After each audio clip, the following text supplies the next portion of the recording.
Irmãos, nós estamos tratando sobre o tema amargura e hoje é o quarto estudo, é o estudo de número 4. Na semana passada nós fizemos um exame do coração, examinando o nosso coração para ver se há amargura no nosso coração. E nós vimos também que não adianta querermos tratar da amargura do jeito errado. Não adianta você fazer um exame, verificar que há algo errado e usar a medicação errada. Nós vimos, por exemplo, que não adianta, ao tratar da amargura, querer negar, querer dizer assim, não é algo tão grave assim, como se não fosse um pecado. Então, podemos usar outros nomes para amargura, podemos falar de questão de temperamento, ou usar qualquer outra desculpa, isso não vai resolver. A amargura vai continuar lá e ela vai continuar nos fazendo muito mal. Nós vimos também, queridos, na semana passada, que uma outra tentativa errada de lidar com a amargura é querer nos vingar, é usar a vingança. Nós vimos que a vingança, ela não resolve o problema, pelo contrário, ela ainda vai agravar mais o problema. Então, queridos, a pergunta que ficou é: como lidar com a amargura? Nós hoje vamos falar como lidar com a amargura. Precisamos lembrar que a amargura não acontece automaticamente quando alguém nos ofende. É uma reação não bíblica. Desde o primeiro estudo, nós temos visto isso, o que é amargura. Uma reação não bíblica, ou seja, uma reação pecaminosa diante de uma ofensa ou situação difícil e geralmente uma situação injusta. Quando somos ofendidos, quando somos injustiçados. A amargura é o resultado da falta de perdão, é quando nós não perdoamos alguém, quando nós reagimos de forma errada. Daí nós termos resumido a amargura como o resultado de reagir de maneira inapropriada, ou seja, não bíblica, ou seja, pecaminosa, a uma ofensa. Isso é amargura, quando não reagimos de maneira bíblica. Mas a pergunta continua, então como reagir de maneira bíblica? O texto base do nosso estudo é Efésios 4, versos 31 e 32. Texto que logo de cara nos mostra que a amargura é pecaminosa. Afinal de contas, Paulo diz que não haja no meio de vocês qualquer amargura. Se não deve haver no meio do povo de Deus amargura, se não deve haver entre nós, se não deve haver no nosso coração, na nossa alma amargura, significa que quando nós mantemos a amargura na nossa vida, nós estamos pecando. Então Paulo diz, não deve haver entre vocês qualquer amargura, e vem os companheiros da amargura: indignação, ira, gritaria, blasfêmia, bem como qualquer maldade. Esses são os companheiros da amargura. Quando abrigamos a amargura, ficamos irados, indignados. Quando abrigamos a amargura, não é difícil acontecer gritaria, inclusive blasfêmia e tantas outras maldades, quando o nosso coração está amargurado. E então Paulo diz, não somente ele fala que não deve haver no nosso meio qualquer amargura, mas ele diz como então tratar da amargura. Ele diz, pelo contrário, sejam bondosos. Queridos irmãos, nós vamos combater a amargura agindo de forma bondosa. A pessoa nos ofendeu, a pessoa nos magoou, fomos injustiçados, mas ao invés de pagarmos o mal com o mal, Jesus nos ensina a fazer o quê? Pagar o mal com o bem. O apóstolo Paulo, que aprendeu esta lição, ele também nos ensina isso. Sejam bondosos e mais, compassivos.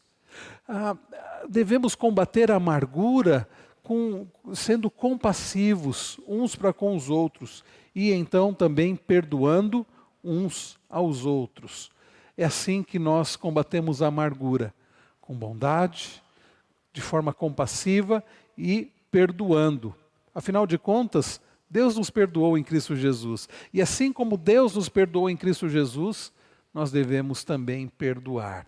Bem, é esse o resumo da lição de hoje, do estudo de hoje. Como combater a amargura? Com bondade, sendo compassivos e perdoando, assim como Deus em Cristo nos perdoou. Vejamos então, queridos, qual é a solução bíblica para a amargura. E como sempre, a participação dos irmãos é sempre muito bem-vinda. Então os irmãos fiquem à vontade, nosso irmão André está lá com o microfone. Então se os irmãos quiserem participar, vai ser muito bom. complementando, perguntando, dando testemunho. A participação dos irmãos é muito oportuna e aqueles que nos acompanham de casa também fiquem à vontade. Estou aqui com o chat aberto, né? Se os irmãos quiserem também escrever algo, fiquem à vontade. Qual é então, queridos, a solução bíblica para a amargura? Reagir de forma natural não é o correto. O nosso coração vai querer que nos vinguemos. O nosso coração vai querer que paguemos o mal com o mal. Afinal de contas, o nosso coração não é bom. É por isso, queridos, que a solução da amargura nós não vamos encontrar nos consultórios, né, nas salas dos psicólogos em geral, não vamos encontrar no conselho humano, meramente humano, mas nós vamos encontrar neste livro, nesta palavra que é a palavra de Deus, a Bíblia. Então, queridos, o que a Bíblia nos ensina a respeito da amargura?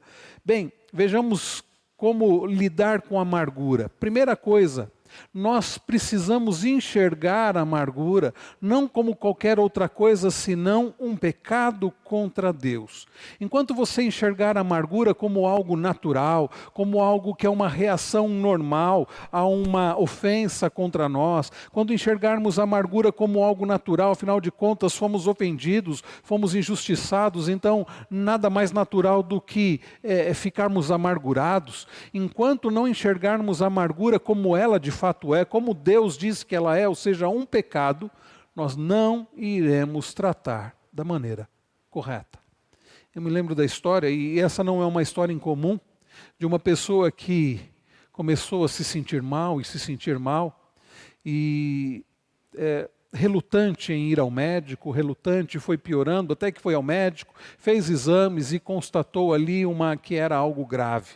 Mas daquela pessoa, ela não queria aceitar aquilo e ela ficou tratando aquilo como algo que não era tão grave assim. E dizia assim, vocês estão fazendo uma tempestade em copo d'água, eu não tenho, na verdade eu não tenho isso, ou isso não é algo tão perigoso assim, quantas pessoas têm isso?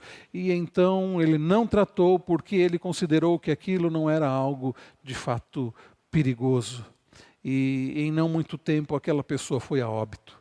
Era uma doença, era algo grave, era algo que precisava ser tratado, mas a pessoa lidou com aquilo como algo que não era perigoso. Assim é, queridos, quando nós não lidamos com o pecado como deveríamos lidar. Quando nós não chamamos pecado de pecado, quando nós não enxergamos a malignidade do pecado, quando nós não enxergamos o quão terrível é o pecado, a começar por ser algo contra o caráter santo de Deus. O nosso pecado é grave porque é contra Deus, mas também é grave, queridos, porque nos faz mal. E a amargura é algo que faz mal e faz muito mal. Quantas pessoas amarguradas estão sem alegria, vivem uma vida sem alegria, vivem enclausuradas, vivem presas. Quantas pessoas estão escravas de um ódio e um desejo de vingança que vai fazendo mal, que vai consumindo a pessoa. Quantas pessoas acabam até por ter coisas físicas, acabam tendo sensações, acabam tendo também diagnóstico também na área física por causa de amargura, por não tratar daquilo que é pecado como pecado. Então, queridos, a primeira coisa para lidarmos com a amargura da maneira bíblica é enxergar a amargura como algo pecaminoso, um pecado que é contra Deus.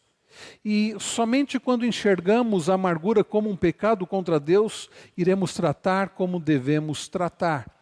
Iremos empenhar esforços contra isso que é um mal, porque é um pecado contra Deus. Nós vimos na semana passada que minimizar a amargura não resolve. Nós vimos na semana passada que usar outros nomes não resolve. Aliás, é muito comum hoje, ao invés de dar o nome para pecado, muitas coisas que de fato são pecaminosas, usamos outros nomes. Né? Isso tem acontecido, eu não vou tratar disso agora, tem muitas outras coisas que são pecado e chamamos de apenas uma questão de temperamento, e damos tantos outros nomes, enquanto não chamarmos, tratarmos o pecado como de fato o pecado precisa ser tratado, nós não iremos lograr êxito contra esses males. Ok? Então, primeira coisa, veja a amargura como pecado. E sendo um pecado, como é que se trata pecado? Como é que se trata pecado? Você é confrontado pela palavra do Senhor, e eu espero que você seja mesmo, e eu sou confrontado constantemente, né? Talvez é porque eu seja mais pecador do que os irmãos, né? Mas o fato é que eu sou confrontado constantemente. Nesses estudos bíblicos eu sou confrontado constantemente. Já tratamos aqui de ira, já tratamos de orgulho, já tratamos de legalismo e já tratamos de tantas outras coisas, né? Ansiedade. E cada estudo bíblico eu sou confrontado pela palavra do Senhor. Eu sou confrontado quando estou preparando o sermão. Os irmãos não têm ideia o quanto eu sou confrontado pela palavra ao preparar as mensagens, né? Então, quando serve para os irmãos, não tenho dúvida de que serviu para mim primeiro, né? E seria estranho se eu olhasse para a Bíblia pensando só nos irmãos. Mas, quando nós somos confrontados, o que fazer? Quando Deus nos confronta através da sua palavra e mostra que estamos pecando, qual é o caminho? Sendo um pecado, é necessário arrependimento e confissão. Você enxerga que aquilo é um pecado. Deus mostra para você, através da palavra, que você está pecando. Como você vai reagir? Não basta enxergar pecado. Não basta dizer, conseguir enxergar, isso é um pecado. É preciso mais. É preciso um arrependimento e confissão de pecados e, é claro, o abandono daquele pecado. Me chama a atenção na história de Davi, não o fato de que ele pecou, porque ele era pecador como nós. Me chama a atenção no caso de Davi, não o fato dele ter demorado para confessar o seu pecado, porque por vezes é o que o ser humano faz, tenta encobrir pecados. E Davi no Salmo 32 conta como ele sofreu ao encobrir o pecado. Mas me chama a atenção que no Salmo 51, quando depois de haver pecado contra Deus possuindo Batseba, Davi escreve o Salmo 51, e depois de nos primeiros versículos ele dizer assim: compadece de mim, ó Deus, segundo a sua misericórdia, pedir que Deus fosse bondoso, misericordioso para com ele, pedir que Deus perdoasse o seu pecado. Davi no verso de número 4, ele reconhece o seu pecado em verdadeiro arrependimento, e Deus diz que ele se arrependeu. Nós lemos lá em Samuel que o profeta Natã, quando vai ter com Davi, diz isso: ele, visto que se arrependeste, não morrerás. E Davi confessa o seu pecado. No Salmo 51, Davi não diz assim: Senhor, me perdoe porque afinal de contas a carne é fraca. Senhor, me perdoe, afinal de contas não dá para resistir a uma mulher tão bonita tomando banho na frente do meu palácio praticamente.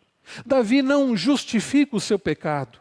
Davi não diz, olha, isso é coisa comum, muitos homens fazem isso, é apenas algo que os homens fazem. Como muitas vezes damos essa desculpa. O que Davi faz é: pequei contra ti somente. O que Davi faz é reconhecer, é concordar com Deus que ele errou.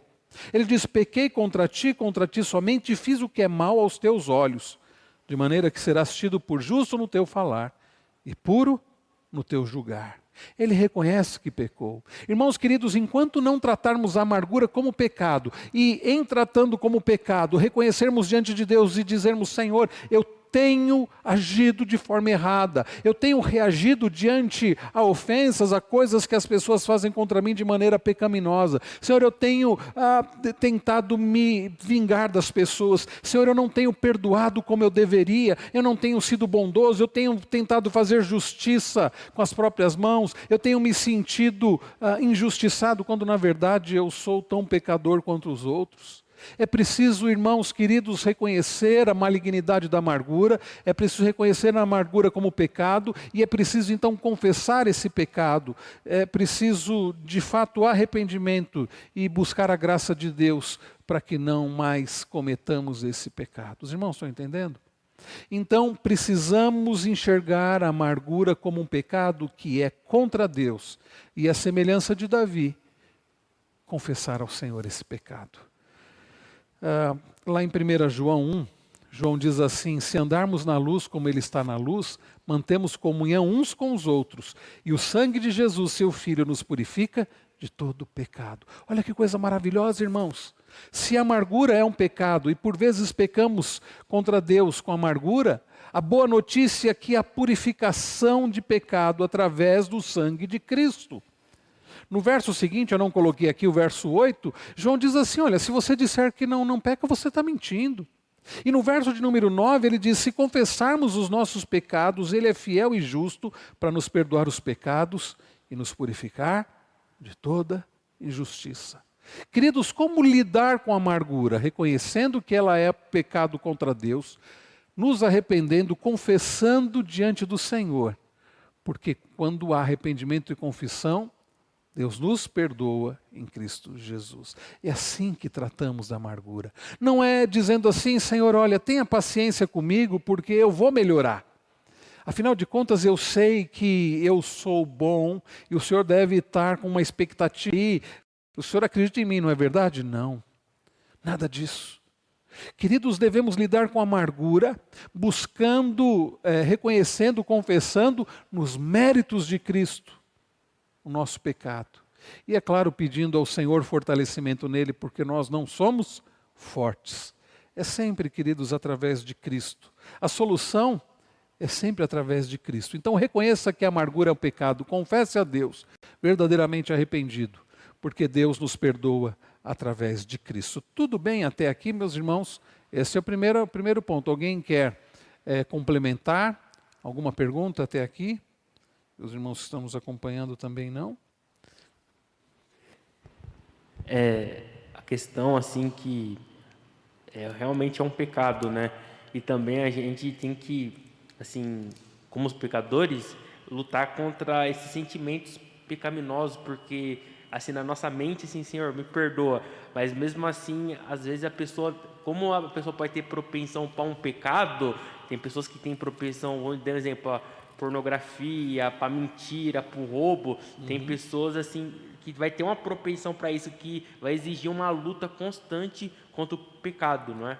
Sim, exatamente. Então, por isso que a primeira coisa é reconhecer como pecado, porque não vamos lutar contra algo que achamos que não é danoso. Você diz assim: isso não tem problema, então por que você vai combater algo que não tem problema? Agora, quando nós reconhecemos que de fato tem problema, aí nós vamos lutar contra, né? Josi?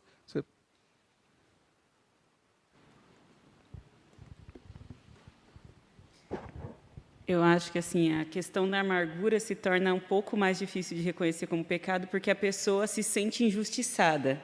Ela fala assim: mas quem errou comigo foi o outro. Isso. Então ele fica com aquela coisa dentro do coração dele, contra aquela pessoa, se sentindo,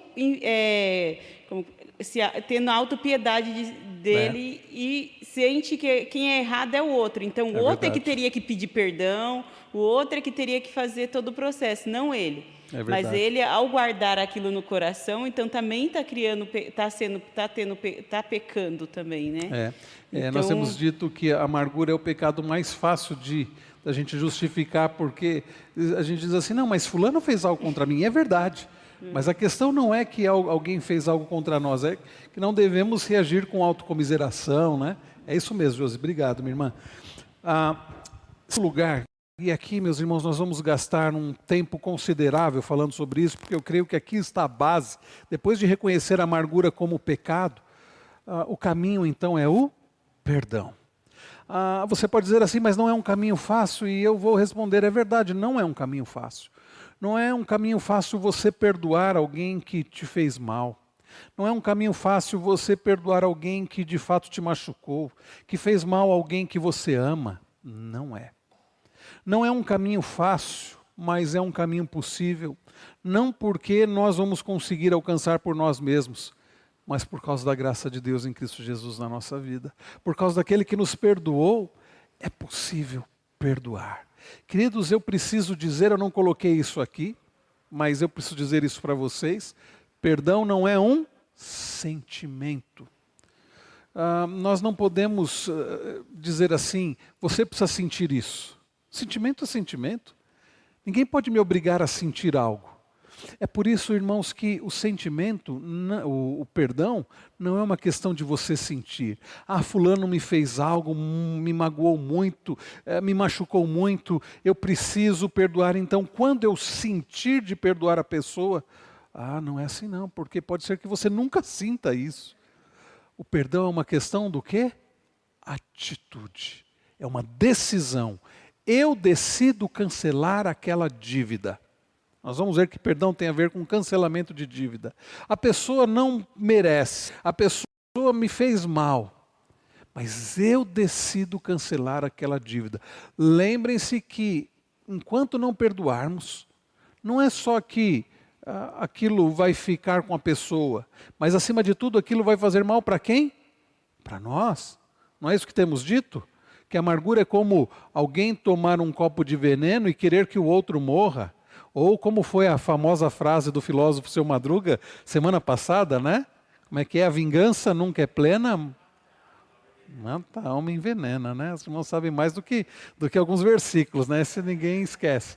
E é uma verdade, né? Então, enquanto não perdoarmos, que é uma questão de uma decisão, nós vamos, né, sofrer as consequências. Então, depois de vermos que é preciso encarar a amargura como um pecado e deve haver arrependimento, confissão, nós precisamos agir com perdão. Vejam que interessante que o apóstolo Paulo nos exorta a nos livrarmos, a nos livrarmos de toda amargura. E ele nos explica como, perdoando uns aos outros como Deus nos perdoou em Cristo Jesus. É o texto base do nosso estudo. Que não haja no meio de vocês qualquer amargura. E então Paulo vai dizer, pelo contrário, sejam bondosos e compassivos uns para com os outros, perdoando uns aos outros, e a base, como também Deus em Cristo perdoou vocês. Essa, queridos, é a base. Nós precisamos perdoar. Se você quer se livrar da amargura, desse mal terrível que consome a sua vida, a sua alma, e vai acabar por consumir também as energias, suas energias, a sua alegria, a sua paz, e vai acabar te fazendo mal, inclusive fisicamente, você precisa perdoar. Não há outro caminho senão um caminho da graça, da misericórdia, da bondade, do perdão, assim como Deus nos perdoou. Então vejam, mais uma vez, eu não estou dizendo que esse é um caminho fácil. Eu estou dizendo que esse é o caminho bíblico e é possível por causa da graça de Deus em Cristo Jesus para conosco. Não é porque você vai conseguir por você mesmo, porque você vai sentir, mas porque com a ajuda do Senhor você pode tomar essa decisão. Então decida perdoar, porque é a forma, meus irmãos, de que nós vamos nos livrar da amargura. Em outras palavras, enquanto você não perdoar aquele que te ofendeu, aquele que te magoou, aquele que te fez mal, aquele que faz com que você tenha essa amargura, enquanto você não perdoar, você não vai se livrar da amargura. Ela vai ser como uma sombra. Ela vai sempre te acompanhar. Você pode fazer terapia, você pode tomar remédios, você pode tentar negar, você pode usar de pensamento positivo, você pode fazer exercícios os mais diversos, você pode tentar acreditar que você superou. Enquanto você não perdoar, você não vai se livrar da amargura. E ela vai continuar ali, e eu vou dizer uma outra coisa, o tempo não vai resolver. Tem gente que diz assim, não, com o tempo isso passa. Não passa. Pelo contrário, tende a piorar. A pessoa que não perdoa, ela guarda aquela mágoa, aquela amargura, e o tempo vai passando e aquilo vai aumentando, é como uma bola de neve, vai aumentando e vai aumentando e vai aumentando, e vai te fazendo mal, e vai te fazendo mal, e vai te fazendo mal. Por isso, decida, em nome de Jesus, com a ajuda do Senhor, perdoar. Não é sentir algo, é cancelar a dívida, dizer, eu resolvo não cobrar mais isso daquela pessoa. Decida perdoar. Perdoar não significa, prestem atenção, tolerar o erro, tolerar a pessoa e o seu pecado. Não é fingir que a maldade não existe. Não, meus irmãos, quando você perdoa, não é que você está dizendo para a pessoa, olha, o seu pecado, na verdade, o que você fez não foi errado. Não é isso, não. É você colocar diante de Deus aquela sua angústia, aquela sua ansiedade. É você lançar sobre Deus e dizer, Senhor, trate o Senhor. Lembram-se, nós vimos isso, não lembro se foi na semana passada, acho que foi na semana passada, textos onde o Senhor diz assim, a mim pertence a vingança. Vamos deixar com Deus, Ele é que vai tratar, Ele é justo juiz, nós não. Nós não somos juízes, nós não somos justos, nós não somos bons. Por que é que vamos querer tomar o lugar de Deus para tratar do pecado de alguém, mesmo que seja contra nós? O que é que você deve fazer? Olha o que Pedro diz. Nós vamos chegar lá, estamos pregando 1 Pedro nos domingos, nos cultos da manhã, e nós vamos chegar no capítulo 5. Ainda estamos no capítulo 1, mas nós vamos chegar no capítulo 5 de 1 Pedro. Lá em 1 Pedro 5:7, Pedro diz assim: lancem sobre ele ele é o Senhor, lance sobre o Senhor todas as suas ansiedades, porque ele cuida de vocês. E, queridos irmãos, este é o caminho. Alguém nos fez algo de mal. Você diz assim, mas se eu perdoar a pessoa, então vai ficar impune. Se eu perdoar, isso vai parecer que eu estou concordando com a pessoa. Não, não é nada disso. Deixe que Deus trate da pessoa, lance sobre ele toda a sua ansiedade. Esse lançar sobre o Senhor toda a ansiedade não significa lançar somente as preocupações em relação às questões do dia a dia, como será que o salário vai chegar até o final do mês? Não, não é somente isso. É lançar inclusive a nossa indignação. É lançar inclusive aquilo que está no nosso coração e nos fazendo mal. Senhor, trate o Senhor, porque isso está me fazendo mal. E eu não sou juiz. E a pessoa pecou. E ela tem que ser tratada da forma com justiça, mas trate o Senhor. E você lança sobre o Senhor isso. E qual vai ser o resultado? Você vai se livrar daquele peso. Não é a pessoa. Você. E Deus vai tratar com a pessoa, e deixa com Deus. Porque Deus é justo juiz. Quando Ele vai tratar, como Ele vai tratar, aí é com Deus. Tá? Como diz um amigo meu, aí é o problema de Deus. Né? Mas o fato não é problema nosso. Não devemos carregar algo que não é problema nosso. É como aquela pessoa que está carregando um fardo muito pesado e quando ela não deveria carregar. Nós carregarmos a amargura é como carregar um fardo que não deveria estar sobre as suas costas. Deixa que Deus trata. Então livre-se da amargura, perdoando, lançando sobre o Senhor aquilo, deixando que Deus trate, né? Ok? Temos que lançar toda a nossa ansiedade sobre o Senhor. Tudo bem até aqui, irmãos? Ok? Gustavo?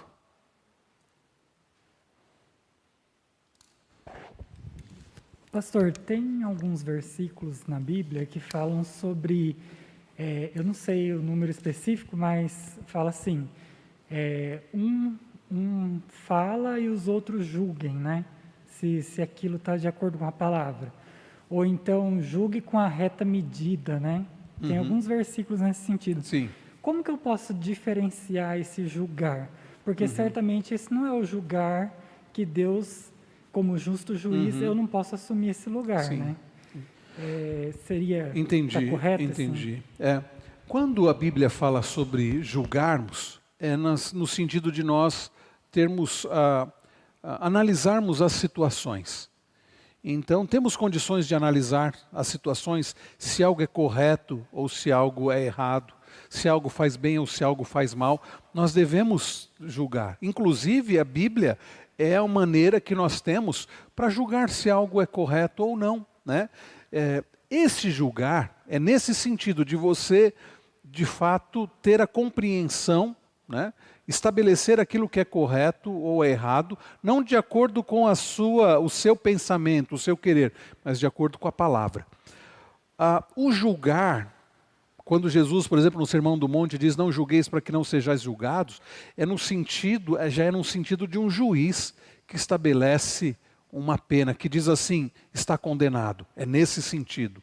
Então, uma coisa é você julgar no sentido de analisar se algo é correto ou não. Inclusive de você dizer, olha, isso está errado. Outra coisa é você assumir um papel para condenar alguém. Nós não somos Deus, não somos nós que condenamos as pessoas que dizemos você está condenado. Nós não temos esse papel, não devemos exercer a vingança ou o papel de juiz de condenar.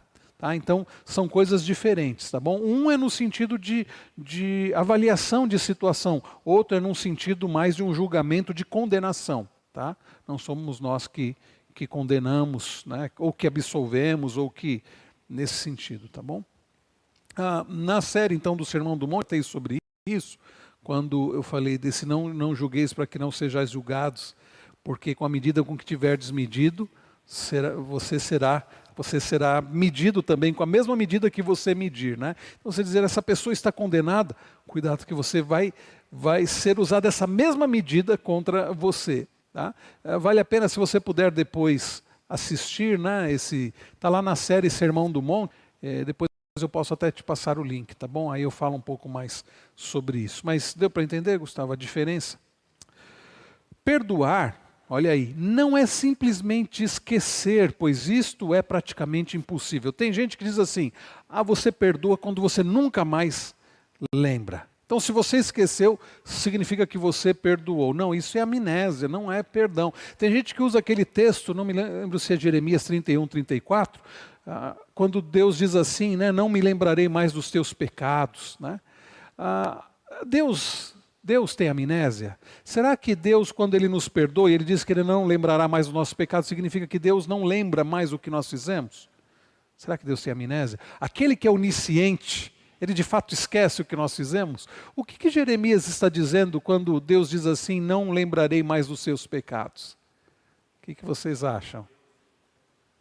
Pode falar.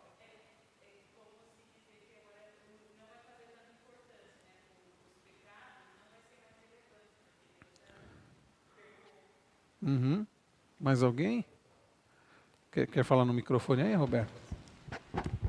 Acho que não seremos mais acusados deles. Isso. Deus não vai usar mais aquilo para nos acusar e nos condenar. Não é que Deus esqueceu o que nós fizemos, mas que Ele não vai usar isso contra nós. Ele em Cristo Jesus nos perdoa. Então, perdoar não significa que você vai esquecer. Você não vai ter amnésia. Mas olha só o que diz. Mas o ressentimento tem uma memória como de um gravador. E até melhor, pois enquanto o gravador repete o que foi dito, o ressentimento faz que a cada volta na pista seja mais profunda. A única maneira de apagar o gravador é fazer o quê? Perdoar.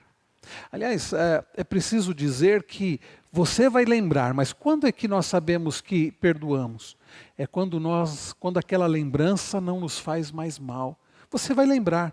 É verdade, fulano fez isso contra mim. Às vezes quando você encontrar a pessoa, mas aquilo não vai mais doer em você. Quando você lembrar, aquilo não vai mais te machucar. Significa que você cancelou a dívida. Você vai lembrar, mas não mais com mágoa. Você vai lembrar porque você não tem amnésia, mas aquilo não vai mais te fazer mal. E você não vai usar mais isso contra a pessoa. Porque também tem aquela, né? Não, eu te perdoei. Você me perdoou, mas você está jogando na cara o que eu fiz? Não perdoou coisa nenhuma. Isso é muito comum nos relacionamentos, né? Principalmente no casamento, né? Um ou outro traz aquilo à tona. Mas você não falou que tinha me perdoado? Eu perdoei, mas você está me cobrando disso de novo, está jogando na minha cara. Então, quando você guarda algo para usar contra a pessoa, significa que você não perdoou. Ou quando você lembra e aquilo te faz mal. O perdão também não absolve o ofensor da pena correspondente ao seu pecado. O castigo está nas mãos de Deus e das leis humanas. Então tem gente que acha assim, se eu perdoar, significa que a pessoa vai ficar impune. Não. Se você perdoar, significa que você não vai ter mais aquela carregando aquilo em você e que você cancelou a dívida da pessoa. Mas não significa que ela não vai sofrer as consequências diante de Deus e das leis também humanas. Por exemplo, alguém que roube algo de você, alguém que faça mal a um familiar seu e você resolve perdoar. Não significa que a pessoa não vai para a cadeia, que a pessoa não vai sofrer as consequências, inclusive diante de Deus. Né? Que às vezes até a pessoa acaba ficando impune aqui, mas não do justo juiz. Tá? Então, você perdoar não significa que você está absolvendo o ofensor da pena correspondente ao seu pecado. Olha só o que o salmista diz no Salmo 103:6. O Senhor faz justiça e julga todos os oprimidos. Ele é o justo juiz. Raquel? Nem sempre o outro também é ofensor. Às vezes a pessoa se torna amarga por ser confrontada, por não concordarem com o pensamento, né? Então acho que nem sempre o outro é ofensor, nem sempre é pecado do outro, né? Aí é que... Exatamente, às vezes a pessoa nem sabe, às vezes ela só foi confrontar alguma situação, não concordou e a pessoa se torna amarga, vai se tornando amarga, guardando coisas. E aí nesse caso, Raquel, não tem nem o que perdoar. Porque o que nós devemos perdoar? Jesus fala, quando pecarem contra você, vai e tal. Quando alguém pecar contra nós, o fato de alguém não fazer aquilo que queríamos que ela fizesse, e deixa a gente magoado, não significa que ela pecou contra nós.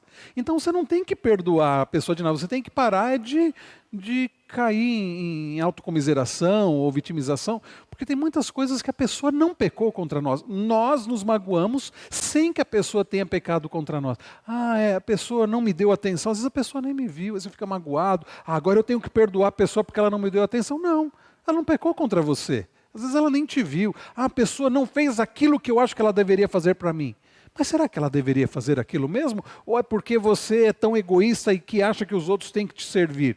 Então vejam, muitas coisas que nós... Foi bom você falar isso, Raquel. Porque muitas coisas que nós ficamos magoados, não é que o outro pecou contra nós. É que nós achamos que o outro errou contra nós.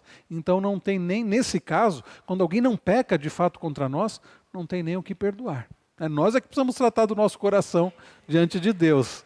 O problema não é o outro, o problema é a gente. O perdão não necessariamente precisa ser um conhecido do ofensor. Daí dizer assim, mas será que eu preciso que a pessoa peça perdão para eu perdoar e eu preciso falar para a pessoa que eu perdoei? Não necessariamente. Perdoar o mal que o ofensor realizou, mesmo que ele não mereça, é uma oportunidade para entender melhor como Cristo te perdoou. Lá em Romanos 5:8, Paulo diz, mas Deus prova o seu próprio amor para conosco pelo fato de Cristo ter morrido por nós quando ainda éramos pecadores. Sabe, dizer assim, se Deus fosse nos perdoar, esperando que primeiro nós reconhecêssemos o nosso pecado, se Deus fosse nos salvar, nos amar, primeiro nós amando ao Senhor, como se diz por aí, abra o seu coração para Jesus para Ele entrar, Ele só está esperando você dar uma chance para Ele, nós nunca seríamos salvos. O fato é que Deus nos amou quando nós éramos ainda pecadores. E Deus então, de forma maravilhosa, graciosa, bondosa, amorosa, através do Espírito Santo, trabalha no nosso coração, nos dá vida, nos regenera, para que possamos reconhecer o nosso pecado, para que possamos ser convencidos. Aliás, a Bíblia não diz que o Espírito Santo é que nos convence do pecado, da justiça e do juízo. Então é o Senhor trabalhando em nós para que a gente possa dizer assim, Senhor, pequei contra Ti. É o Senhor mesmo quem nos dá vida, quem provoca o arrependimento. E aí quando Jesus diz lá no início do Sermão do Monte, em Mateus 5, bem-aventurados os humildes de espírito, bem-aventurados os que choram, isso é ação do Senhor. Nós só reconhecemos a nossa miséria porque o Senhor tocou no nosso coração. Senão nós continuaríamos insensíveis, mortos nos nossos delitos e pecados. Bom, quando a gente lembra disso, que Deus nos amou sem merecermos, que Deus nos perdoou, sem merecermos, nós precisamos então agir com o outro de forma misericordiosa. Nós precisamos então perdoar, ainda que o outro não reconheça, ainda que o outro não peça perdão, nós devemos perdoar. Tá? Nós vamos ter, não vai dar tempo hoje, eu espero que na semana que vem eu consiga falar, o Dr. Robert Jones, ele trabalha, eu acho que num apêndice do livro Em Busca da Paz, ele trabalha os 2 níveis do perdão, e aí vai tratar disso, e eu vou falar mais sobre isso. Roberto?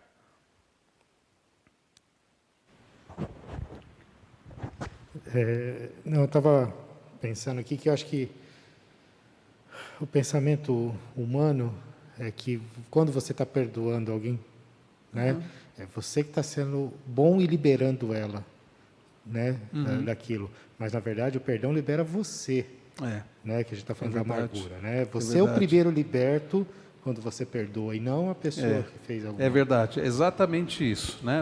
Quando nós perdoamos, não é o outro que está sendo liberto. Nós é que estamos sendo libertos daquela mágoa, daquilo que está nos fazendo mal. Então, quando a gente cancela a dívida, nós é que estamos, né, recebendo essa libertação daquele peso, né, que estava sobre os nossos ombros. Muito bem, queridos, uma outra coisa sobre o perdão. O perdão deve ser imediato e contínuo. Estou vendo aqui, dona Jacira escreveu aqui no chat, né? O amanhã pode não vir, o perdão tem que ser instantâneo. É isso mesmo, o perdão tem que ser agora. Ele tem que ser imediato e ele acaba sendo também algo contínuo. Devemos perdoar até que se torne um estilo de vida. Olha aí, quando Jesus, lá em Mateus 18, Ele responde porque Pedro pergunta assim, até quantas vezes eu devo perdoar alguém que peca contra mim? Até 7? E aí Jesus responde, não digo a você que perdoe até 7 vezes, mas até 70 vezes 7. O que Jesus está dizendo, até 70 vezes 7, é perdoe enquanto houver necessidade. Tá? Então é algo imediato, não deixe para amanhã para perdoar, perdoe. E o que a dona Jacira diz aqui é muito sério, porque às vezes fala assim, eu vou deixar para perdoar depois. E se não tiver oportunidade depois? Não é verdade?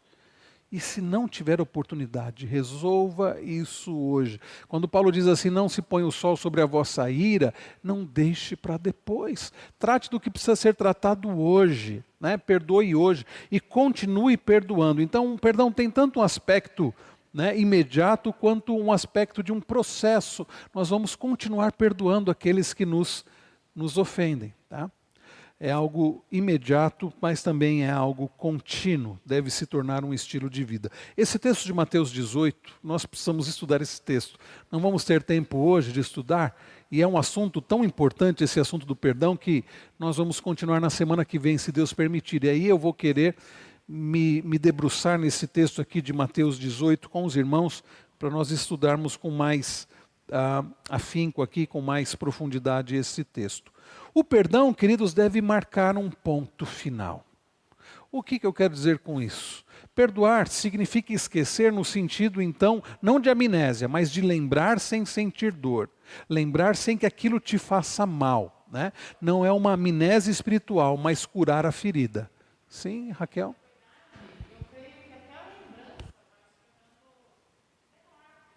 Isso. Sim.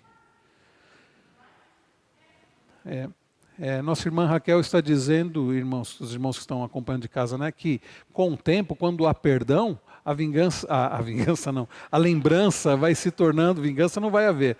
Quando há perdão, além de não haver vingança, a lembrança vai sendo cada vez menor. É isso mesmo.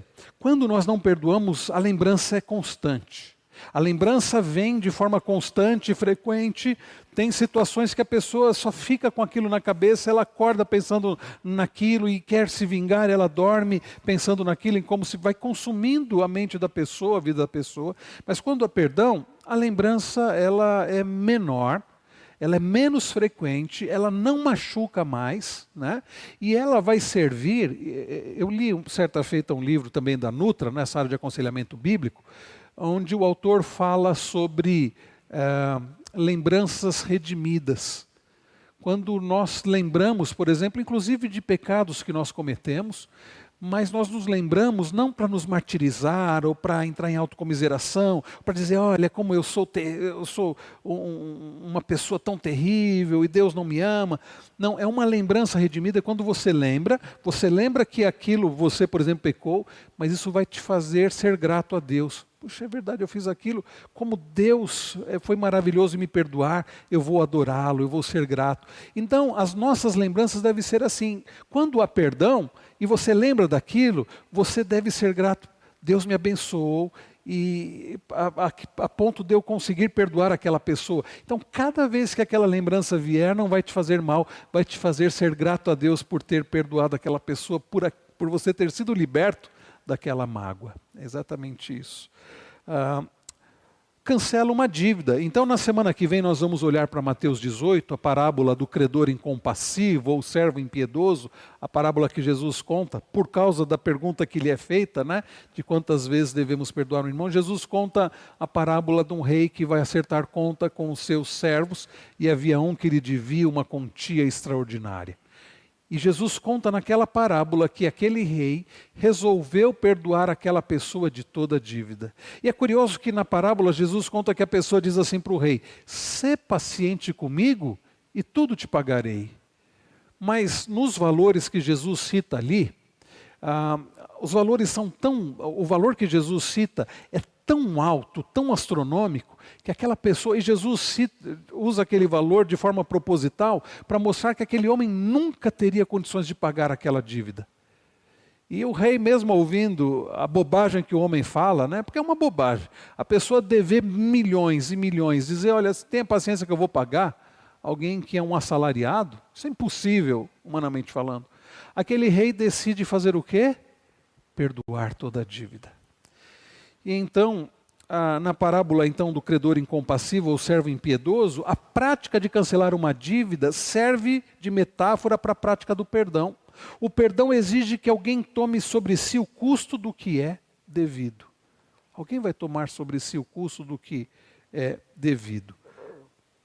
Eu quero parar por aqui, irmãos, faltam aí um pouco menos de 10 minutos, porque eu quero voltar nesse texto, nós não lemos ele aqui, mas eu quero na semana que vem, se Deus permitir, se Deus quiser, nós abrirmos lá em Mateus 18 e nós vamos ler todo o texto, a pergunta que é feita para Jesus, o que ele responde, e nós vamos estudar um pouco sobre essa parábola, a parábola do servo impiedoso, ou, como está em algumas Bíblias, do credor incompassivo. E nós vamos aprender sobre o perdão, olhando para este texto da palavra do Senhor.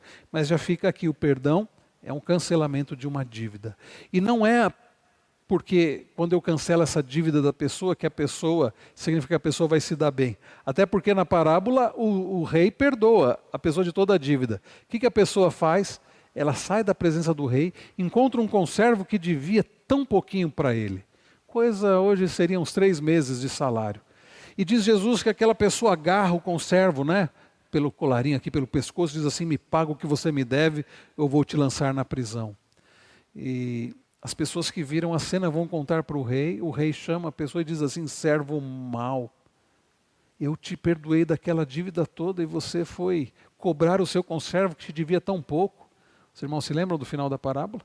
Aquele rei lança aquele homem, né, na prisão, aos verdugos, aos torturadores. Então, não significa que quando você perdoa alguém, a pessoa está livre da dívida dela. Significa, como já foi falado aqui, que você está livre daquela mágoa. Mas nós vamos estudar essa parábola e aprendermos sobre o perdão.